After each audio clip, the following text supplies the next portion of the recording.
পাড়া প্রতিবেশীর মধ্যে, যেখানে বাংলাদেশকে বলা হয়েছিল যে বাংলাদেশ এমন একটি দেশ যেই দেশে সব ধর্মের মানুষ নিরাপদ, সেই দেশের মধ্যে ধর্মীয় দাঙ্গা বাঁধানোর জন্য কিছু কুচক্রী মহল ষড়যন্ত্রে লিপ্ত হয়েছে এবং বিগত প্রায় 14-15 বছর যাবৎ তারা এই ষড়যন্ত্র করে আসতেছে। এর মধ্যে বিশেষ করে উল্লেখযোগ্য একটি সংগঠন, যে সংগঠনের নাম আমরা সকলেই জানি, আমি একদিন বলেছিলাম, উগ্র হিন্দুত্ববাদী সংগঠন, গেরুয়া সংগঠন, যে সংগঠনের নাম হচ্ছে ইসকন। ইসকন হচ্ছে ইংলিশ শব্দ, এর পুনরূপ হচ্ছিল international society for Krishna consciousness. এটার জন্ম হয়েছিল আমেরিকায়। যাদের কাজ হচ্ছে হলো বিভিন্ন দেশের মধ্যে যাইয়া সেবার নামে মানুষদের মধ্যে ধর্মে ধর্মে কিভাবে বিবাদ ছড়ানো যায়, কিভাবে ধর্মীয় যুদ্ধ লাগানো যায়, সেই চেষ্টা করা। ঠিক তেমনি বাংলাদেশের বিভিন্ন অঞ্চলে যেখানে দেখা গেছে হিন্দুদের আধিপত্য বেশি, সেখানে তারা মসজিদের আজান পর্যন্ত মাইকে বন্ধ করে দেওয়ার দুঃসাহস করেছে। এমনকি আমরা গত বছর নভেম্বরে আমরা দেখেছি যে প্রতিমা ভাঙ্গার সন্দেহবশত হইয়া আমাদের ফরিদপুরের মধুখালীতে 2 জন সহোদর আপন ভাইদেরকে বাইরে মেরে ফেলানো হয়েছে, মানে পিটিয়ে মেরে ফেলানো হয়েছিল। ঠিক তেমনি গত বছরই আমরা দেখতে পেলাম যে নভেম্বরের দিকে সম্ভবত যে চট্টগ্রামে একজন আইনজীবী সাইফুল ইসলাম আরিফকে হত্যা করেছিল এই ইসকন বাহিনী।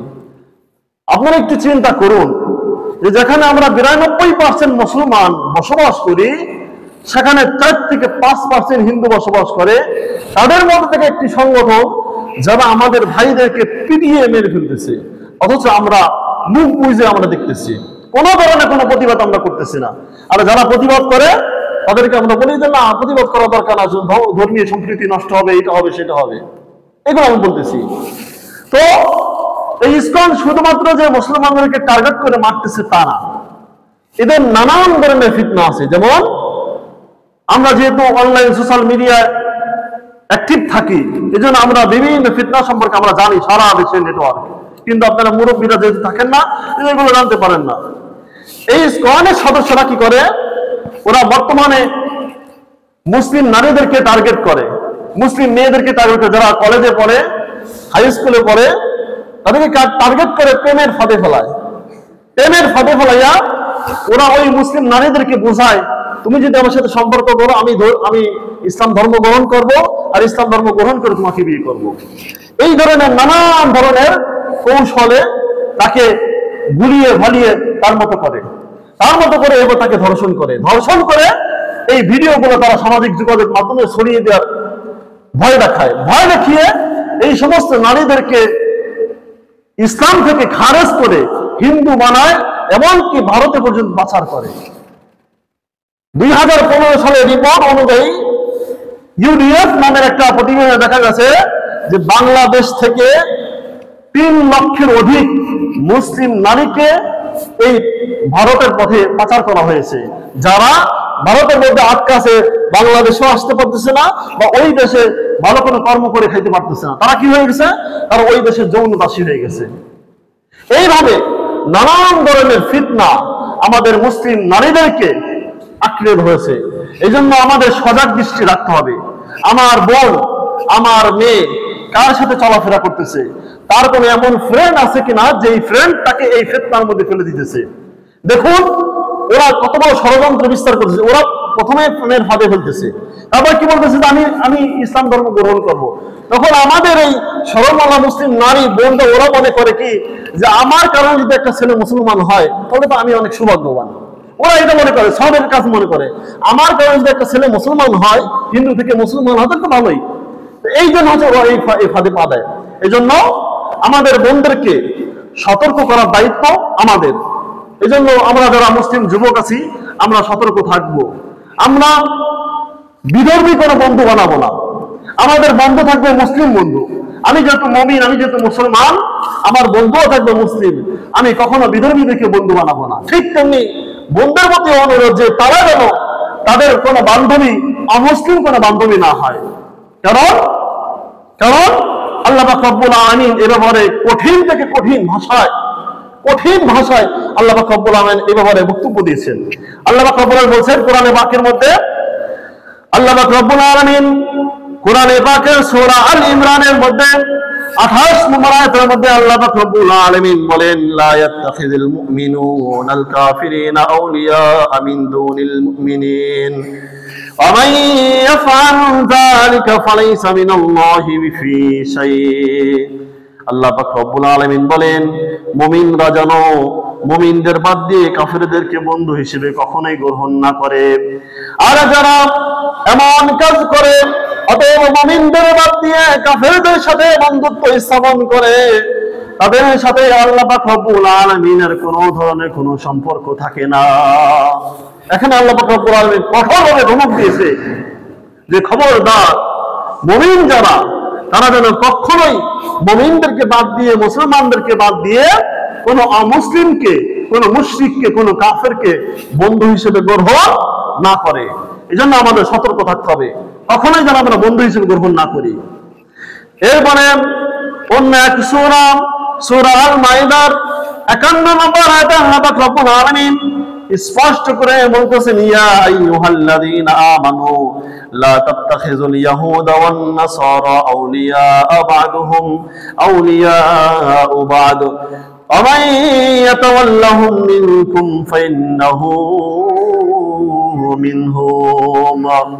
আল্লাহ পাক রব্বুল আলামিন বলেন, হে মুমিনগণ, তোমরা ইহুদি ও খ্রিস্টানদেরকে বন্ধু বানিও না। তোমরা ইহুদি এবং খ্রিস্টানদেরকে বন্ধু বানিও না।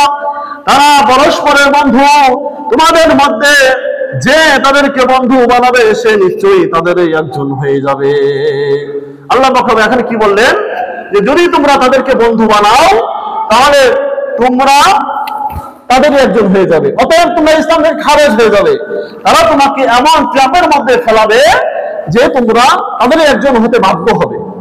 কারণ অন্য আয়াতে আল্লাহ পাক রব্বুল আলামিন বলছে যে অমুসলিমরা ততদিন পর্যন্ত তোমাদের বন্ধু হবে না যতদিন পর্যন্ত তোমরা তাদের ধর্ম গ্রহণ না করো, ততদিন পর্যন্ত তোমরা তাদের ধর্ম গ্রহণ না করো। অপর এক আয়াতে আল্লাহ পাক রব্বুল আলামিন বলেন, সূরা আল মুমতাহিনা আয়াত নম্বর 1, আল্লাহ পাক রব্বুল আলামিন বলেন, ইয়া আইয়ুহাল্লাযীনা আমানু লা তাত্তাখিযু আদুব্বি ওয়া আদুব্বিকুম আউলিয়া। এই আয়াতে আল্লাহ পাক রব্বুল আলামিন বলেন, হে মুমিনগণ, তোমরা আমার শত্রু এবং তোমাদের শত্রুকে বন্ধু বানিও না। এখানে আল্লাহ পাক রব্বুল আলামিন স্পষ্টভাবে উল্লেখ করেছেন, যারা মুশরিক, যারা শিরক করে তারা আল্লাহর শত্রু। তারা কার শত্রু? আল্লাহর শত্রু। আর যারা আল্লাহর শত্রু তারাও মুমিনের শত্রু, মুসলমানের শত্রু। তারা কেন তারা আল্লাহর শত্রু? কারণ তারা আল্লাহর সাথে শরীক স্থাপন করছে। তারা বিভিন্ন দেবদেবীকে আল্লাহর সাথে মিলাই দিছে। তারা আল্লাহর সাথে মিলাই, যেমন ইহুদিরা হযরত উযাইর আলাইহিস সালামকে আল্লাহর পুত্র হিসেবে সাব্যস্ত করেছিল, ঠিক তেমনি খ্রিস্টানরাও হযরত ঈসা আলাইহিস সালামকে আল্লাহর পুত্র এবং হযরত মারিয়াম আলাইহিস সালামকে আল্লাহর স্ত্রী হিসেবে সাব্যস্ত করেছিল। এই যে আল্লাহর প্রতি যে তারা অপবাদ দিয়েছিল, এই অপবাদের কারণেই হচ্ছিল তারা আল্লাহ পাক রব্বুল আলামিনের শত্রু। আর আল্লাহর শত্রু যারা, তারা আমাদের শত্রু। এজন্য আল্লাহ পাক রব্বুল আলামিন স্পষ্ট ভাবে বলেছে যে আমার শত্রু এবং তোমাদের শত্রু, এই দুই শত্রুকে কখনোই বন্ধু বানাবে না, কখনোই বন্ধু বানাবে না। এজন্য আমরা কখনোই অমুসলিমদেরকে বন্ধু বানাবো না, কখনোই না। আমার বন্ধু বানানোর কোনো প্রয়োজন নাই। বন্ধু বানাবো আমি মুসলিমকে বানাবো, আমার মতো মুমিনকে বানাবো, যে আমাকে কালেমার কথা বলবে, যে আমাকে নামাজের কথা বলবে, যে আমাকে রোজার কথা বলবে, যে আমাকে সমস্ত কিছুর বলবে, আমাকে দিন সম্পর্কে বলবে, তাকে আবার বন্ধু বানাবো, বাকি অন্য কাউকে বন্ধু বানাবো না। এই জন্য বন্ধু নির্বাচন করার ক্ষেত্রে অবশ্যই আমাদেরকে সতর্কতা অবলম্বন করতে হবে।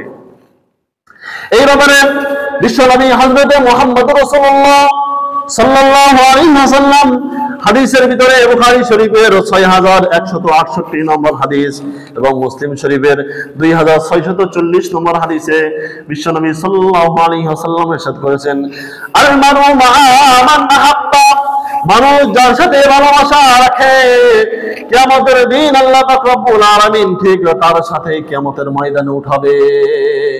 স্পষ্টভাবে আল্লাহ পাক রব্বুল আলামিন বলছে যে তুমি যার সাথে মহব্বত রাখবা, যার সাথে ভালোবাসা রাখবা, তুমি যদি কাফের বেঈমানের সাথে মহব্বত রাখো, ভালোবাসা রাখো, তাহলে ওই কাফের বেঈমানের সাথেই তোমাকে কিয়ামতের ময়দানে উঠানো হবে। আর যদি তুমি কোনো মুমিনের সাথে, কোনো আলেমের সাথে, কারোর সাথে যদি তুমি বন্ধুত্ব স্থাপন করো, কারোর সাথে ভালোবাসা স্থাপন করো, তাহলে আল্লাহ পাক রব্বুল আলামিন ওই কিয়ামতের ময়দানে তার সাথেই তোমার হাসর নাসর, তার সাথে তোমার কিয়ামতের ময়দানে উত্থিত করবেন। এই ব্যাপারে আরেকটি হাদিসে আল্লাহ বিশ্বনবী সাল্লাল্লাহু আলাইহি ওয়াসাল্লাম বলছেন যে মান আহাব্বা কওমান হুশিরা মাআহু, যে কোনো জাতিকে ভালোবাসে সে তাদের সাথেই কিয়ামতের দিন উত্থিত হবে। এই ব্যাপারে বিশ্বনবী সাল্লাল্লাহু আলাইহি ওয়াসাল্লাম আরো অসংখ্য হাদিস বর্ণনা করেছেন যে কখনোই যেন আমরা বেজাতি, যারা আমার ধর্মের নয়, যারা আমার জাতি নয়, তাদের সাথে আমি যেন দূরত্ব বজায় রাখি, তাদের সাথে যেন আমি এমন সম্পর্কে গড়াইয়ে না যায় যে একদম পারিবারিক সম্পর্কের মতো হয়ে যায়, এমন যেন আমাদের সাথে তাদের সাথে সম্পর্ক না হয়। আল্লাহ পাক রব্বুল আলামিন আমাদেরকে যে কথাগুলো বললাম যে অমুসলিমদের সাথে সম্পর্ক স্থাপন করা থেকে আল্লাহ পাক রব্বুল আলামিন আমাদের সকলকে হেফাজত করুন। আল্লাহ পাক রব্বুল আলামিন আমাদেরকে বেঁচে থাকার তৌফিক দান করুন। এবার একটা কথা বলতে চাই।